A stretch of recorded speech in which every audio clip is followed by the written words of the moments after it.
Buenísimas noches, queridos telespectadores de TV4, y bienvenidos a una nueva entrega, la 12ª, en este caso, del Cultural Quadern en Blanc. Tiempo por delante para hablar de nuestra cultura y para hacerlo con muchísimos invitados en esta tarde-noche. En primer lugar, ya la tenemos en el estudio con nosotros, la artista Mari Carmen López Olivares, grandísima artista y buenísima amiga que hoy nos acompaña. Mari Carmen, molt bona nit, buenas noches.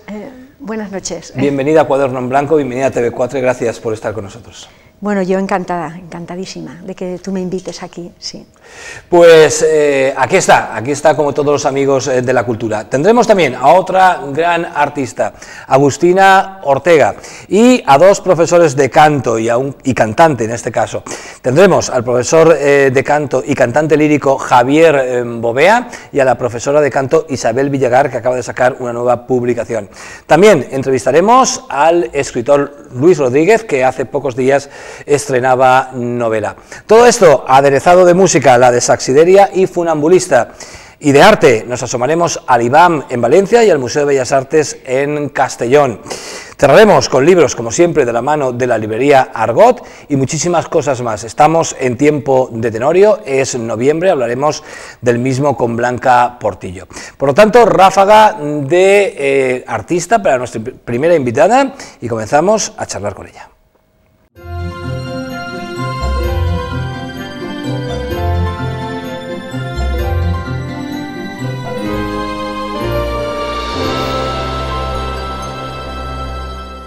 Pues Mari Carmen López Olivares, siempre un placer tenerla con nosotros. Desde que tuve la suerte de conocer su trabajo, me declaro férreo admirador de su obra. Una persona que, además de tener su propio proyecto, es una gran copista, incluso es copista oficial de varios museos, entre ellos el Museo del Prado. Mari Carmen, un estilo, un proyecto de arte que, inspirado en lo clásico, sin embargo, lo aderezas con un toque personalísimo y moderno, ¿no? Pues sí, porque siempre queda aquella cosita de mis inicios en los que yo descomponía mucho los fondos, que lo sabes, y todo eso se ha quedado como no en un cajón guardado, sino como en un sustrato que me aporta mucha riqueza, a nivel también de recuerdos, de conocimientos de aquel momento. Y entonces creo que me gusta que en la obra convivan elementos de distinta procedencia, pues del surrealismo, y a veces es imposible quedarme solamente en lo que es lo meramente más que me gusta a mí, del retrato clásico, sino que ya aporto otras cositas de todas esas tendencias que me declaro yo también férrea admiradora de todos los ismos. ¿Cómo se proyecta a la hora de comenzar un cuadro esa fusión entre lo clásico y lo moderno? Pues esto yo creo que primero hay que tener una idea así un poquito clara de la composición, que la composición es muy importante, y de eso me he dado mucha cuenta también estando en el Museo del Prado, lo importante que es controlar el tema de que no se te descuadriculen las cosas ahí dentro de...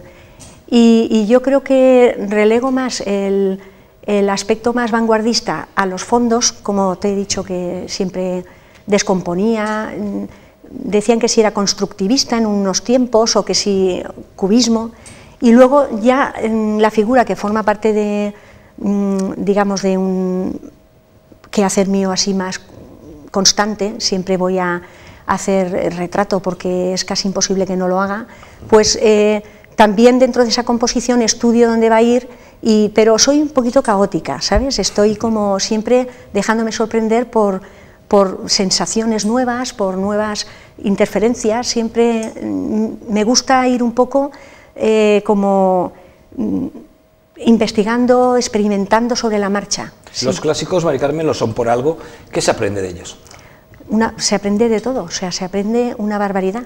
Yo, por ejemplo, he aprendido de Velázquez, estando delante de Felipe IV, la impronta, la rapidez de la pincelada, la frescura del color, su sentido de la veladura también muy patente, pero resuelto de una manera muy prodigiosa, que es verdad que es un gran genio, o si no es el mayor, es el genio que tenemos así como todo el mundo, a nivel internacional, ya lo sabemos, tenemos a Velázquez, y yo creo que esa sabiduría desde la genialidad es un hándicap muy grande, que tú te pones delante del cuadro y dices, bueno, no voy a intentar hacerlo igual porque va a ser imposible, pero voy a intentar aprender lo máximo posible, y en este caso vi ese trabajo rápido. Cuando estás delante de Van Dyck te tienes que detener y decir, no, aquí el trabajo no es rápido, y cuando estás delante de Andrea del Sarto casi que aún te tienes que detener más que estando delante del Van Dyck. Es una cosa increíble lo que cada personaje, o sea, cada genio de la historia del arte te puede enseñar, es increíble. Eres una artista en constante formación personal y un día decides coger maletas, irte a Madrid y bueno, eres nombrada copista oficial, seleccionada como copista sí, oficial seleccionada del Museo del Prado. ¿Cómo fue esa experiencia? Pues esa experiencia fue brutal porque, bueno, nació siempre había tenido como en el subconsciente la idea de que eso podría solicitarlo alguna vez, pero nunca me lo había planteado. Pero fui a unas jornadas sobre la obra de Velázquez, de la pintura cortesana, en diciembre del 2013, y yo pensé, pues a ver, voy a preguntarlo ahora mejor que en otro viaje, pues ya que estoy aquí, y lo pregunté, y me dijeron que necesitaba unos requisitos, y nada, me vine a Castellón con la película en la cabeza de quererlo solicitar. Pero tuve la enorme suerte y el gran orgullo de que Tónico me avalara, porque claro, yo no vengo de una institución, de un Bellas Artes donde conozco a profesores que pueden avalar mi obra, pero Toni sí que conoce mi obra de toda la vida y ha sido crítico, y entonces no lo dudó, no lo dudó, y bueno, ese aval yo creo que fue muy importante. Aparte mandé el currículum, las obras, en fotos y eso, y luego me cogieron enseguida, pero luego sí que es verdad que allí tienes que demostrar el trabajo, o sea, te ponen un poquito a prueba y tienes que demostrar. Entonces, en la primera vez que estuve, que fue en junio del 2014, ahí ya más o menos empezaron a conocerme, pero cuando ya se consolidó el seguir allí, fue ya en octubre que volví para acabar el Van Dyck, porque ya era como una a muerte, o lo acabo o no podía ya estar en Castellón si no lo acababa. Y entonces esos 15 días, digamos que consolidé ante ellos un poco el que yo sí que podía enfrentarme a más copias, y ya me dijeron que ya era oficial, que ya podía estar allí toda la vida, bueno, mientras eso se permitiera, las leyes lo permitieran y todo eso. ¿Y cómo es el trabajo allí? Porque me imagino que mientras tú estás copiando habrá gente viendo el cuadro original, pero también curioseando en el tuyo. Bueno, eso es la parte, otra de las partes bonitas para mí, porque a mí cuanto más público hay, más me gusta estar, porque además es que hablo con el público, hay grupos escolares con los que los niños son maravillosos y te dicen cosas preciosas, te llegan a decir que hasta pintas mejor que el gran maestro, porque fíjate, desde un chiquillo de instituto o más pequeñito, pues lo ve allí delante y claro, se enamora de lo que estás haciendo y te da mucha importancia, pero luego el estar allí con la plomada, con el espejito, retirarme a mis 7 metros, ir, volver, ver a la gente que se agolpa, cuando estuve prácticamente, fueron 15 días intensivos, 8 horas en la Sala de las Meninas, eso fue un regalazo de la vida, y yo tenía las espaldas a las Meninas, y yo decía, ¿cómo puedo darle las espaldas a las Meninas? Pero claro, el cuadro está, justamente Felipe IV está enfrente de las Meninas, y para pintarlo tengo que darle la espalda a las Meninas, y yo me giraba y nada más que veía a un montón de japoneses por allí, que no podías ver ni el cuadro, y yo me iba cerca de las Meninas a un punto que me había adjudicado en el suelo para desde esa distancia observar mi obra con la original, por la técnica esta 6-6, el método del barroco, y los que estaban allí cerquita de mí decían, ¿dónde va esta? ¿A dónde va? Y me perseguían al punto aquel para decir, a ver, ¿qué vas a hacer ahora? Y fue un intercambio es como eso, hay un intercambio entre la gente. Yo soy muy sociable, ya lo sabes, y prefiero que interfiera la gente, ¿sabes? Que les contesto y no tengo ningún problema. Quizá lo más difícil de la pintura, en mi opinión, el retrato, ¿no? Sí, sí, el retrato es, dicen, yo creo que es verdad, es la última técnica. Vas desde aprendiendo volumen, aprendiendo muchas cosas del color y perspectiva y todo, pero llegar al retrato tienes que tener ese respeto, porque, claro, no solo que tienes que retratar a una persona que pueda ser o no conocida, pero es que la expresividad sale por los ojos. Hay una esencia que la tienes que manifestar cuando haces ese retrato, porque si no se queda como mortecino, no transmite lo que tiene que transmitir. Un bodegón también tiene que transmitir que es un bodegón, y un paisaje que es un paisaje, pero en el retrato hay esa cosa interna del individuo que tiene que salir a aflorar de alguna manera entre la piel, entre los pliegues, entre las cejas. Tiene que haber ahí algo que te diga sí que es él. Y entonces eso, el que es muy perfeccionista, pues está como mediatizado por esa idea que le marca toda la vida. Y sí. sobre todo si es por encargo, ¿no? Porque luego tienes que contar con el juicio del retratado. Exacto, sí. Es muy gratificante también, porque de normal se acierta, haya más técnica o menos, o lo más normal es que tú aciertes, pero luego está el querer llegar a superar ese listoncito que cada vez te pones y estar más satisfecho contigo mismo. Mari Carmen, ¿es posible plasmar la psicología del retratado? Sí. ¿Necesario incluso? Sí. Es necesario, sí. Yo creo que si no se plasma, yo por eso uno de los requisitos para mí es el que te miren, porque a través del brillo del ojo, de la córnea puede transmitir mucho según cómo esté tratada, de una forma opaca o de una forma translúcida, que tiene que haber ahí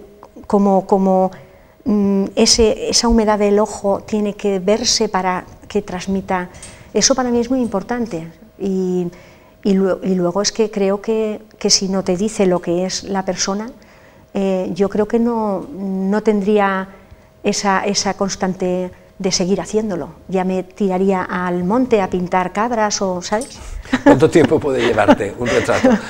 ¿Cuánto tiempo? Bueno, un retrato puede ser desde hacerlo al bolo, como antiguamente, pues unas 4 o 5 horas se puede hacer un retrato, y luego pues tirarte meses, o según, claro, las horas que le eches, el tiempo porque a veces dejas los cuadros un poco como en barbecho para estudiar cómo van a seguir, cómo va el color, cómo va el volumen, cómo va todo eso. Estás como estudiándolo todavía, y está muy bien también que lo dejes aparcado, ¿sabes?, para avanzar. ¿Llegaste a conocer personalmente al gran maestro madrileño Antonio López? Sí. ¿Es tan grande como parece? Sí, realmente? es grande. Yo he visto hasta en el último viaje que hice a Madrid el retrato de la familia real en el Palacio, y me ha gustado, no es lo que más me ha gustado de él, pero reconozco que tiene un sello personal que es muy suyo. El retrato a veces tienes que estar muy cerca para ver cómo lo trabaja, porque es abstracción pura cuando estás delante de un retrato de Antonio López, abstracción pura.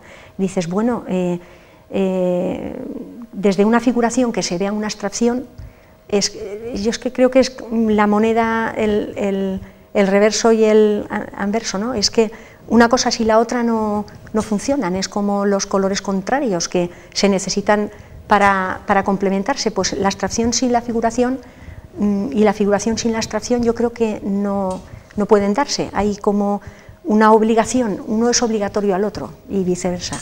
¿Das clases también de pintura? Sí, ¿Se aprende o sí. se desaprende dando clases? Yo aprendo muchísimo, yo aprendo mucho. Cada día el tener que ver de qué manera puedo explicarlo mejor, o qué recursos inventarme para que se entienda mejor lo del espacio, porque el espacio, cuando enseñas a dibujar, es importantísimo, siempre es importante, ¿no? Y como es abstracto también, y son ejes que no se ven, y todo, y infinitos, todo eso está en los retratos, está en el bodegón, está si te vas al campo a pintar un riachuelo, y eso te implica tienes que ser muy honesto contigo mismo y un ejercicio de mucha profundidad en ti misma para explicarlo de una manera sencilla, pero eso es muy complicado, explicarlo de una manera sencilla, porque si te has tirado toda una vida intentando entenderlo y aún así tela marinera, pues a una persona de 20 años, de 15, pues explicarlo sencillo, el espacio es complicado. Y yo huyo mucho de la técnica, del dibujo técnico. Me he elaborado yo mis propios inventos para que no sea tan riguroso y sea como hasta metafísico, ¿sabes? Mari Carmen, un placer tenerte, como siempre, en Quadre en Blanc, y más en esta nueva etapa aquí en Vila-real. Sí. Muchísimas gracias por tu compañía y hasta siempre. Igualmente, muchísimas gracias a ti. Pues despedimos a la primera invitada de la tarde-noche de hoy, lo hacemos con la música de Funambulista, el tema Ya verás, hoy dedicado a una espectadora que nos lo ha pedido, Ana Granell. Pues para Ana Granell, Funambulista, Ya verás.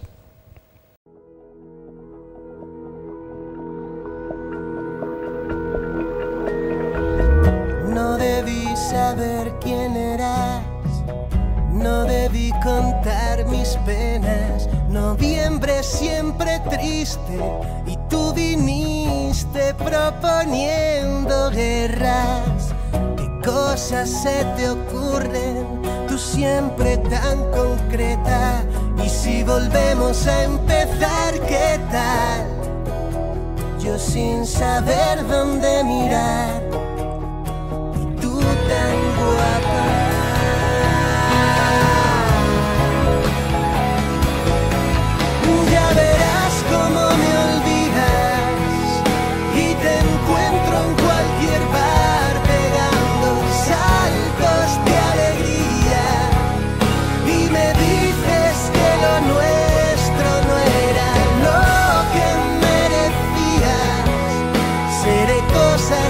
Se cuentan vueltas de la vida.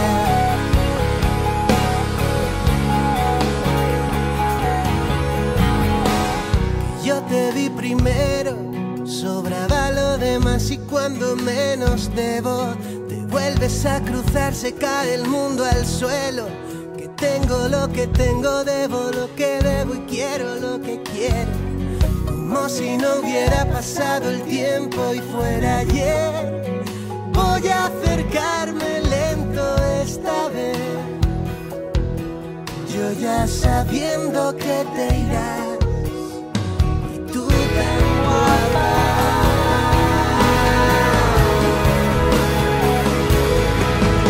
Ya verás cómo me olvidas y te encuentro en cualquier bar.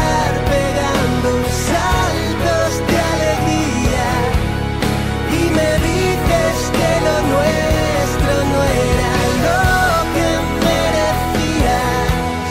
Seré cosas que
Pues continuamos y vamos a hacerlo con un gran amigo y además un buenísimo escritor que acaba de presentar su última novela en Tropo Editores. Su título, La herida se mueve, obra de Luis Rodríguez, al que ya tenemos en el plató.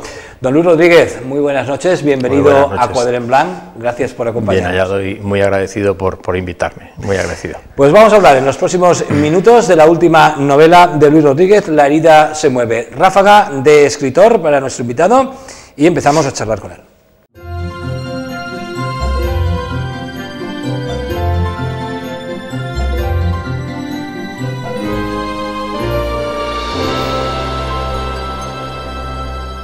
Pues el título, la verdad, y la portada no pueden ser más sugerentes. Una novela que, según su propio autor, habla sobre la incontinencia. Ahora veremos qué tipo de incontinencia. Pero estamos ante un escritor, sin duda, bastante diferente. Un escritor no al uso por sus novelas anteriores. Ha publicado anteriormente La soledad del cometa y Noviembre con N. En los dos casos hemos tenido la fortuna de entrevistarle en otras eras de Quadern Blanc, pero ahora en esta hablamos de La herida se mueve. Luis, un tema central me decías que es la incontinencia, pero ¿la incontinencia de qué? La incontinencia de la buena, no la otra.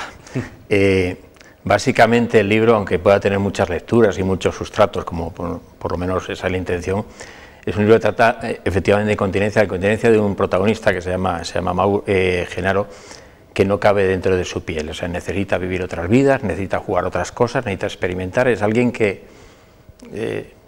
no se contiene dentro de sí mismo. ¿Por inconformismo quizá? O porque la vida no le sacia, o sea, realmente es alguien que no se nombra a qué se dedica, tampoco parece relevante, y tampoco parece sí que sea un problema, una persona que tiene ni problemas ni de relacionarse ni de nada, es un señor perfectamente integrado en las fases que se va integrando, lo que pasa es que no le sacia la vida, entonces él juega, él experimenta, él se aventura y además sin ninguna intención, o sea, él puede terminar atracando un banco, pero no tiene ninguna intención de conseguir el dinero para mantener sus hábitos de vida, porque tampoco parece que los tenga muy complejos ni que sean necesariamente caros. Es una persona que juega mucho con la vida, es casi un delincuente, pero metafísico, o sea, porque en la vida va haciendo cosas que evidentemente no son lícitas, pero tampoco tienen probablemente no se castigarían. Por contarte solo un momento. Hay un momento en que él, imagínate que hay un señor filipino que lleva 3 años ahorrando, pobre hombre que lleva 3 años ahorrando porque quiere hacer el Camino de Santiago. El hombre junta vacaciones, junta dinero y tal, y hace un esfuerzo y se planta en Roncesvalles y hace el Camino de Santiago. Y llega un momento a la altura de un pueblo a 500 kilómetros de Santiago que aparece Genaro, él no le conoce nada, le secuestra, le duerme y cuando este pobre hombre despierta y abre los ojos se encuentra ante la Catedral de Santiago de Compostela. Ha recorrido 580 kilómetros sedado. Claro, eso del lado del filipino debe ser duro porque dice, bueno, toda mi vida deseando el Camino de Santiago, toda mi vida peregrinar y de repente, y claro, del lado de Genaro dice, bueno, te ha ahorrado 580 kilómetros andar. Entonces, eso está ahí, evidentemente Genaro lo hace por divertirse, por jugar, o no sabe muy bien por clase, o probablemente... Pero Luis, ¿le queda pequeña su mentalidad, su personalidad, o demasiado pequeña la sociedad, que es con lo que no está de acuerdo? No sabría decírtelo, probablemente sea el mismo, él a la sociedad no le reprocha nada, de hecho él, por ejemplo, con la sociedad, él juega mucho, es decir, él hace esto y desaparece y hace muchas cosas, es decir, está salpicado de eso y hay bastantes más cosas y tiene relaciones y de hecho, salvo una relación que tiene una chica, el resto de relaciones son prácticamente son, yo creo que muy poco profundas, pero tampoco es que el que pida más, o sea, es decir, probablemente el problema sea él, no la sociedad. Él en ningún momento se queja de que la sociedad le venga a decir, ni es alguien que quiera cambiar nada y algo así, es decir, él cae en el mundo y en el entorno que le toca, él juega, lo que pasa es que tampoco se puede llamar juego, es decir, es eso, es decir, no te puedo decir yo. ¿Por qué la herida se mueve? La herida se mueve porque las heridas, hasta donde a mí me alcanzan, no se mueven. Las heridas o crecen o desaparecen, pero no se mueven.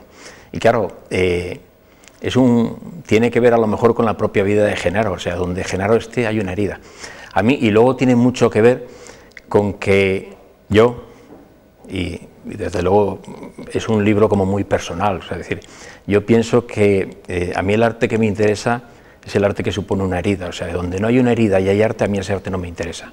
O sea, yo creo que el arte nace desde la incompletitud, nace desde el dolor, nace de la insatisfacción. O sea, a mí el arte festivo, pletórico, que nace de la alegría, es decir, yo estoy encantado de estar contigo y a raíz de esto escribo un poema de felicidad por estar en tu estudio, es un poema que en principio creo que no me va a interesar.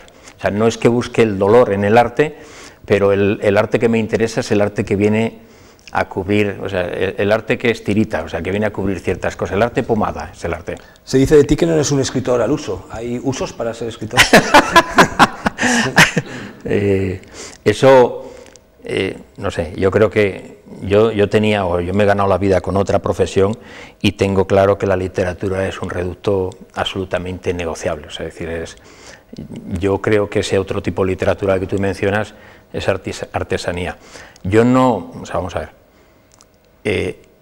yo no puedo decir que, no sé, no escribo ese tipo de literatura, la literatura que gusta a todo el mundo. O sea, es decir, tú coges un planteamiento, dices, tengo una idea brillante, voy a escribir algo que creo que gusta a todo el mundo, soy un señor que escribe muy bien, que maneja muy bien la sintaxis y que tengo las herramientas necesarias para seducirte a ti o a cualquier espectador, y dice yo sé atraer a una tía en bragas, a una cámara, claro, por ejemplo, y la atamos, por ejemplo. Y la atamos, y todas estas cosas. Yo probablemente no haga esa literatura, primero porque no sé hacerla. Tampoco está mal, ¿eh? Claro, tampoco está mal, pero yo no sé hacer esa literatura, es decir, si supiera, a lo mejor pero que no me interesa mucho, además te das cuenta de que a lo mejor el primer acercamiento tuyo a la literatura tiene una visión, mira, a lo mejor lo he dicho hasta en algún programa tuyo, es decir, Joyce, que es evidentemente un grande, decía que la única pregunta que le tenías que hacer a un escritor es a qué profundidad del alma estaba escrito el libro.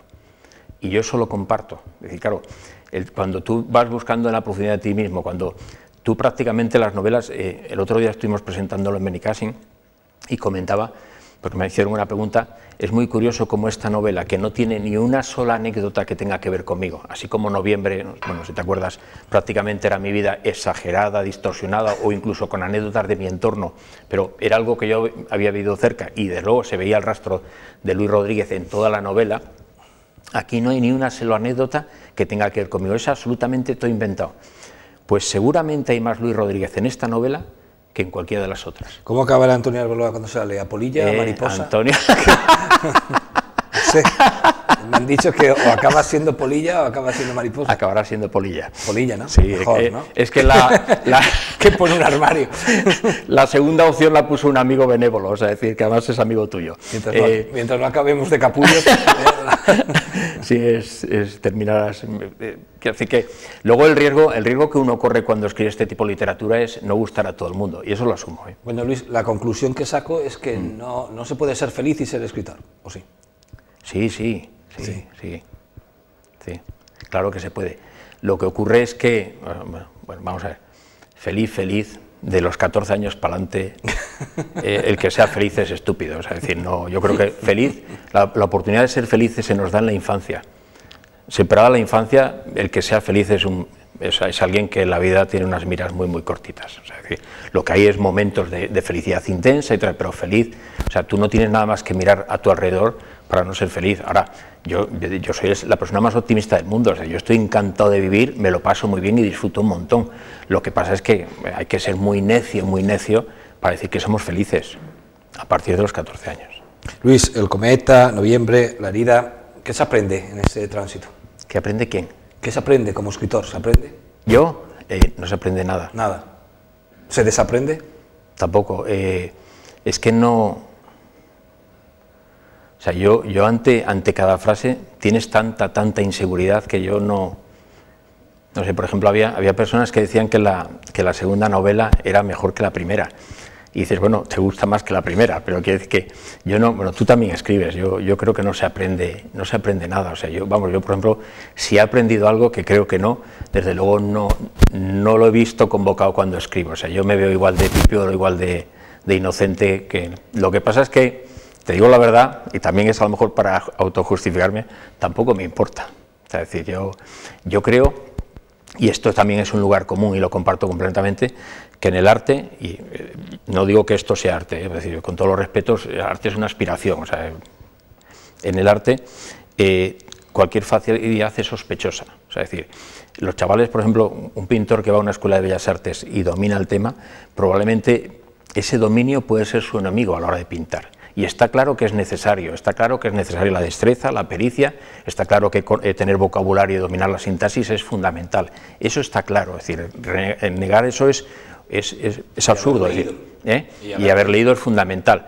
Lo que pasa es que yo creo que cuando una persona siente que lo está escribiendo con facilidad, que se detenga porque no lo está haciendo bien. ¿No tienes ego de escritor? Pero va a tener ego. Si el primer paso de escritor que le di hace 4 días, que me puse un corchito delante con mis escritores queridos, yo qué clase, eso es mi primer paso hacia el escritor.